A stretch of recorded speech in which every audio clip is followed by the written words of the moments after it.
तो चलिए आज की कक्षा को हम लोग प्रारंभ कर रहे हैं। ध्यानपूर्वक सुनेंगे पंक्ति को और इसके आशय को सबसे पहले समझेंगे, क्योंकि जब हम इसके आशय को समझ लेंगे तो हमारे लिए सवालों को हल करना आसान होगा। चलिए ध्यानपूर्वक यह देखें। शोको नाश्यते धैर्यः, शोको नाश्यते धैर्यः, शोको नाश्यते श्रुतम्, शोको नाश्यते शर्वः, नास्ति शोक समो रिपुः। अर्थात शोक, शोक का अर्थ होता है दुख होता है।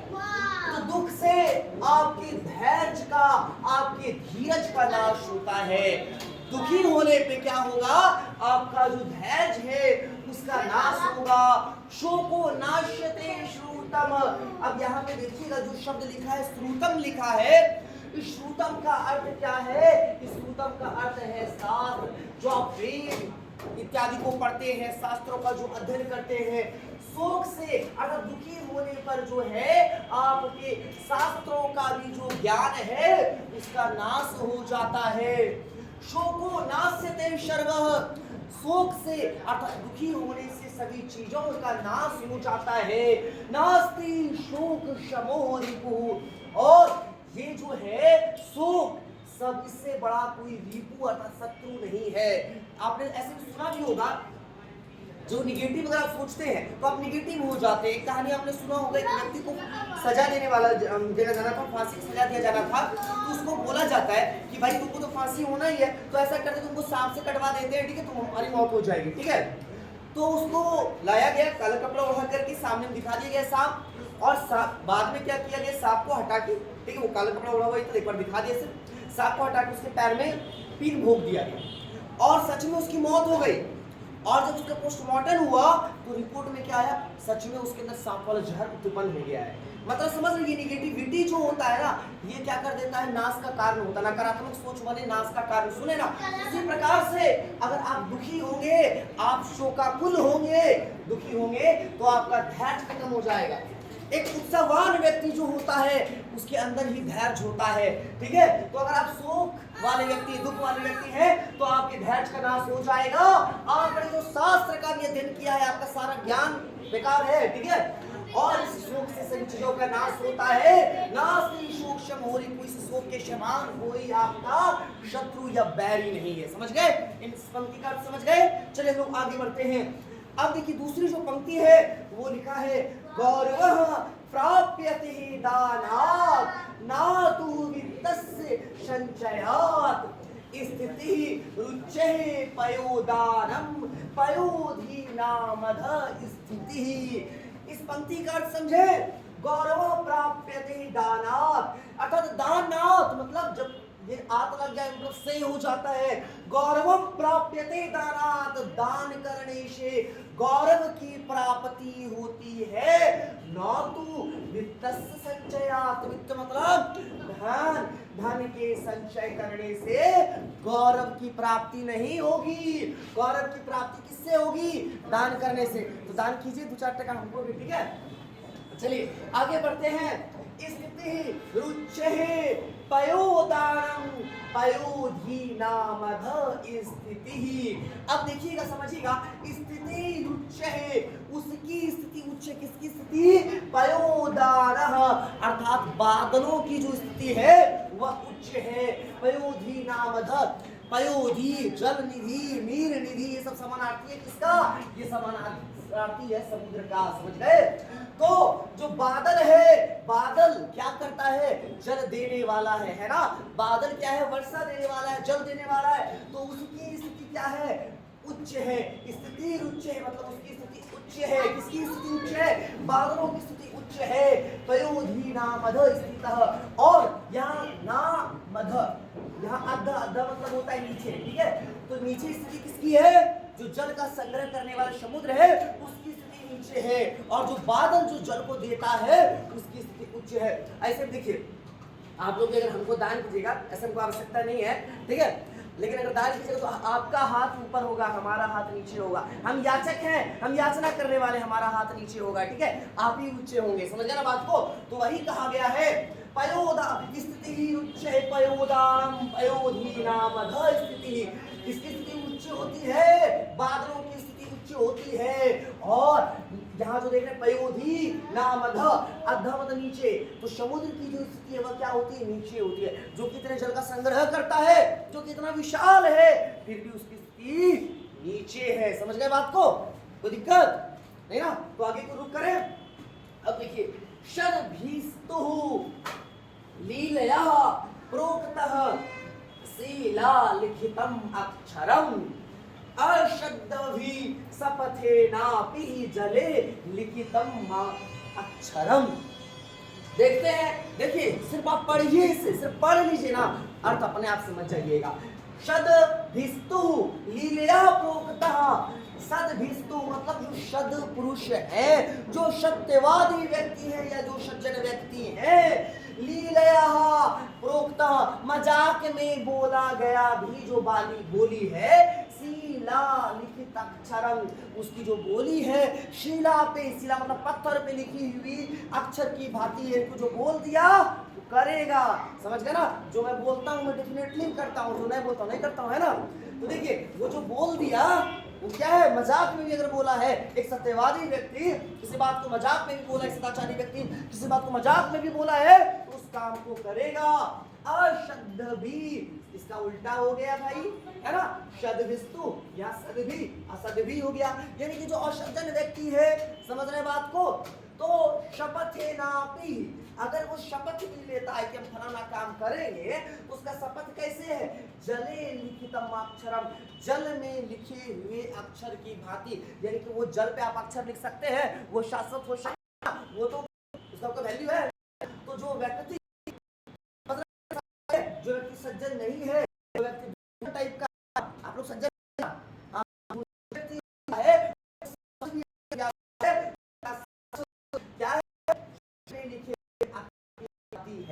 यानी कि उसमें नहीं है, आपको देर होता है, तो चलिए समझ गए। अब देखिए दूसरा है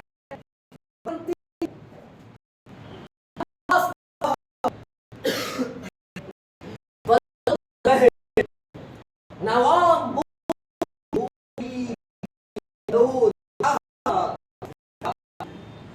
अब देखिए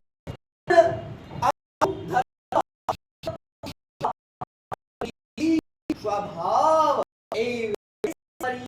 परोपकारी, यहाँ से यहाँ हमारा एक है ना, यहाँ से यहाँ से आते, चलिए इसका अर्थ जानिए। भवंती नाम्र अस्त्रव हलोदगम, यानी कि यहाँ देखिए तोड़िए शब्द को समझ में आएगा। तरवा मतलब होता है पेड़ होता है, नम्र तो समझ है ना, तो भवंती मतलब ठीक है, तो जो तरु होता है, जो पेड़ वो नम्र हो जाता है कब, जब उसमें फल। समझ गए ना। देखिए हिंदी में वो कहावत है, अधजल गगरी छलकत जाए, ठीक है, इसको अंग्रेजी में कहते हैं एम्पैथी वेसल साउंड्स मच। जैसे जो माथे पे आप घड़ा लेकर के आते हैं, आप लोग तो नहीं आते, मॉडर्न जमाने के आदमी है भैया, सबके यहाँ एक्वागार्ड है कि नहीं, लेकिन पहले क्या होता था, जो लोग घड़े में पानी भर के आते थे और जो घड़ा पूरा भरा हुआ होता है ना, वो छलकता नहीं है, जिसमें आधा पानी होता है ना वो खूब छलकता है, ये बताने के लिए देखो भैया हम पूरा भरे हुए हैं। तो जो व्यक्ति के पास गुण होता है ना, वो लोग बड़ा ही नम्र होता है, शांत होता है, वो घड़ा में पूरा पानी भरा है तो शांत है, और जिसमें नहीं वो अशांत, वो दिखा रहे देखो, है ना, कि हम पूरा भरे पड़े। तो जिस वृक्ष में फल नहीं होता है ना, वो अड़ा हुआ रहता है कि देखो भैया हम एकदम अड़ियल है ना, और जिसके पास फल है वह झुक जाएगा, ठीक है। तो लिखा है भवंती नम्रास्त्रवः, भवंती मतलब होना, नम्र तो समझ ही रहे हैं, यहाँ तरवा समझ रहे हैं, है ना, फल लोदगमः, यानी कि वैसा तरु, वैसा पेड़ जिसमें फल है वह क्या हो जाता है, नम्र हो जाता है, तो झुक जाता है, ठीक है। नवाम्बु भी भूरी विलंबिनो घना, घना मतलब बादल, नवाम्बु भी भूरी विलंबिनो, अर्थात जो बादल जल की बूंदों से भरा पड़ा है। समझ रहे हैं बात को, जो जल से मतलब भरा पड़ा है, जिस पर जल का संचय ज्यादा हो जाता है, तो जब बादल भारी हो जाता है तो उसकी जल बूंदें पृथ्वी पर वृष्टि के रूप में गिरती हैं, है ना, जान रहे हैं ना। तो वही लिखा है नवाम्बु भी भूरी, भूरी मतलब भूमि पर होता है, ठीक है, भूमि पर, वीला वील वीलिंबनो मतलब गिरना, ठीक है। तो यानी कि जो बादल होता है जिसमें कि जल का संचय हो जाता है ज्यादा, तो वो भी क्या होता है, वह जल पृथ्वी पर उस बादल से नीचे आ जाता है, नीचे गिर जाता है, समझ गए। मतलब उसके पास ज्यादा हुआ तो भाई वो क्या हो जाएगा, नीचे गिरेगा, वो भी झुक जाएगा, समझ रहे बात को। अब देखिए अनुधतः सत्पुरुषा समृद्धि की स्वभाव एवैस्य परोपकारिणाम, इसी प्रकार से जो सत्पुरुष व्यक्ति होते हैं, जो सज्जन व्यक्ति होते हैं, समृद्ध होने के उपरांत भी यानी कि टका वाला भी अगर हो जाएंगे इसके बाद भी स्वभाव एवैस्य परोपकारिणाम, उनका जो स्वभाव होगा वो परोपकारी ही होगा, वो दूसरे का उपकार करेंगे, समझ रहे, यानी वो नीचे ही झुका हुआ रहेगा वो व्यक्ति, ठीक है। कितना पैसा हो जाए वो अड़ियल नहीं होगा अगर वो व्यक्ति सज्जन है, समझ गए ना। दुर्जन है तब तो भैया झुकवे नहीं करेगा। चलिए आगे बढ़े। आगे की जो लाइन है, कास्ट मतलब लकड़ी, कास्ट दग्नि ही। अब ये देखिए यहाँ अग्नि वर्ड पढ़ना है तो अग्नि समझिए रहे हैं आप, है ना। जायते है मध्यमानाद भूमि, तो देखिए मतलब क्या है, काट मतलब लकड़ी जो होता है, लकड़ी को बीच में जब आपस में हम रगड़ते हैं तो अग्नि उत्पन्न होता है। पहले जो आपने पढ़ा होगा हिस्ट्री में, तो जो आदि मानव थे उनको आग के बारे में कैसे पता चला होगा, तो इसके बारे में दो थ्योरीज है। पहला एक थ्योरी, एक जंगल का जो आग था, दो सूखे वृक्ष आपस में क्या हुए होंगे, हवा के झोंके के कारण वो रगड़ाए होंगे, जिसके कारण आग है लगा होगा, है ना। ऐसे भी अगर आप लोग यज्ञ वगैरह में तो गए नहीं होंगे, है ना, धार्मिक व्यक्ति तो हैं नहीं, तो वहाँ सलाई से आग नहीं लगाया जाता है, पता है, वहाँ लकड़ी को रगड़ के ही आग लगाया जाता है। गए यज्ञ वगैरह में नहीं गए तो उनको देखे नहीं सब चीज, है ना। तो कास्ट दर देखिए, कास्ट दग्नि जायते मध्यमानाद, मतलब लकड़ी को आपस में रगड़ करके क्या उत्पन्न किया जाता है, अग्नि को उत्पन्न किया जाता है। भूमि स्तोयः खान्यमानः ददाति, यानी कि भूमि को खोद करके जल निकाला जाता है, कुआं खोद के जल निकालते हैं ना। शोत्याहानम नास्त साध्यम नारायणः, शोत्याहाना मतलब क्या होता है, वैसा व्यक्ति, जो व्यक्ति उत्साहित है, जो व्यक्ति ऊर्जावान है, उस व्यक्ति को कहेंगे शोत्याहाना, समझ गए। शोत्याहान ऊर्जावान व्यक्ति, उत्साहित व्यक्ति, शोत्याहानम नास्त साधनम नारायण, या साध्य का मतलब किसी भी चीज को हासिल करना। तो जो व्यक्ति ऊर्जावान होता है, जो व्यक्ति उत्साहित होता है, वह सभी चीजों को साध्य करता है, किसी भी चीज को वो प्राप्त कर लेता है, जो भी वो लक्ष्य ठानता है उस लक्ष्य को वो प्राप्त करता है। मार्गारब्धा सर्वयतनः फलान्ति ही, अब वो जो उत्साह है उस उत्साह को वो जब सही मार्ग में लगाता है तो वो सफलता को हासिल करता है।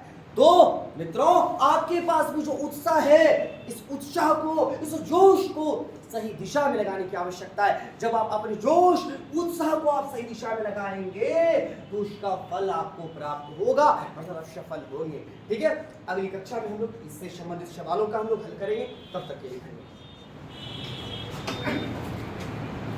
चलिए, पहला जो हमारा सवाल है, तरवः केन कारणेन नम्रः भवन्ति। सवाल है, तरवः मतलब पेड़, किस कारण से नम्र होते हैं, बताइए। पेड़ हमारे किस कारण, पेड़ किस कारण से नम्र हो जाते हैं, आपने पढ़ा था, क्या पढ़ा था, इसके कारण फलोदगमः है ना, पहला लाइन में ही आपने देखा था, है ना। तो तरवा के कारणेन नम्रा भवन्ति, तो जवाब हो गया हमारा फलोदगमः। चलिए, दूसरा हमारा सवाल है, ध्यानपूर्वक देखेंगे।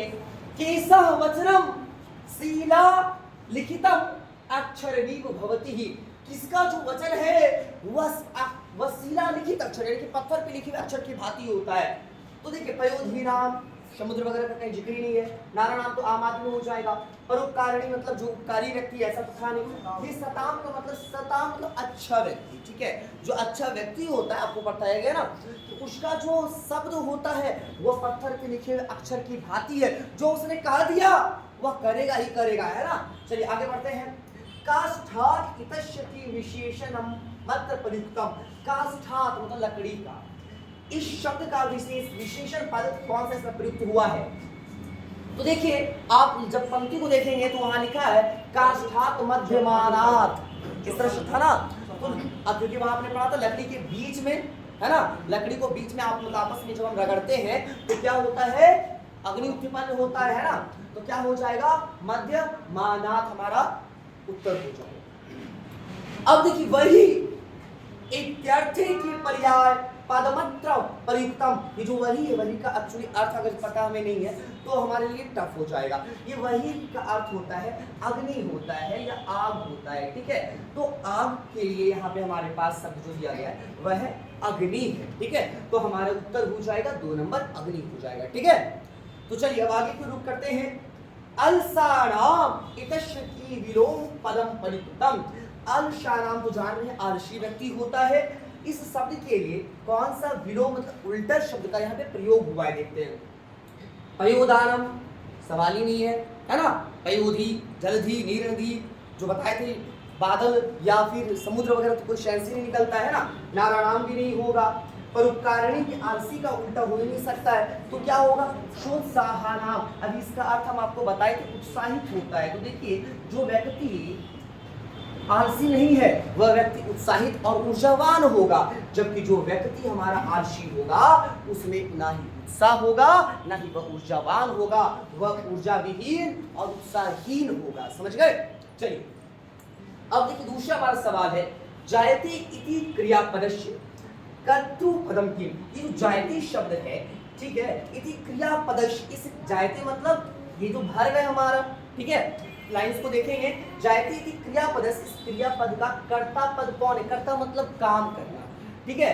तो देखिए जायते लाइंस को अगर आप देखेंगे कौन सा लाइन में है, जरा देखिए तो लास्ट का लाइन शायद होगा जायते है।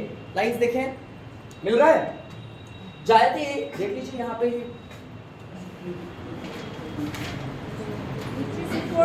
नीचे से 4 नंबर, नीचे से 4 नंबर, पेज नंबर कितना है, ठीक है। तो देखते हैं नीचे से, हाँ यहाँ लिखा है ना अग्रणी जायते है, जो सबको हम तोड़ के लिखा है अग्रणी जायते है। क्या लगता है भाई, लकड़ी को रगड़ने में क्या होता है, आग लगता है। तो जायते शब्द की चीज हो जाएगा अग्नि के लिए, ठीक है।